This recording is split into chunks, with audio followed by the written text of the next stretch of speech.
Die verwagte nutsmodel word in risikobestuur gebruik om optimale besluitneming onder onsekerheid te bepaal. Dit help organisasies om verskillende opsies te evalueer deur beide die potensiële uitkomste en die waarskynlikhede wat daarmee geassosieer word in ag te neem.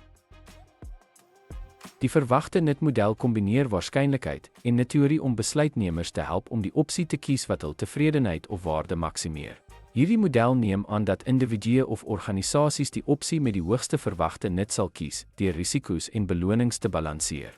Verwagte nut word bereken deur die nut van elke moontlike uitkoms met die waarskynlikheid daarvan te vermenigvuldig en die resultate op te som.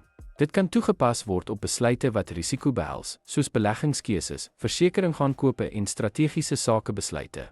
Die model help besluitnemers om nie net die finansiële impak van verskillende keuses te evalueer nie, maar ook hul persoonlike of organisatoriese risikovoorkeure. Verwagte nutteorie is veral nuttig om te verstaan hoe individue en besighede besluite neem in onsekere omgewings. Deur die verwagte nutsmodel te gebruik, kan organisasies besluitneming optimaliseer deur risiko's en voordele op 'n sistematiese wyse te evalueer. Hierdie benadering help om die gunstigste opsies in onsekere situasies te kies om die algehele nut te maksimeer.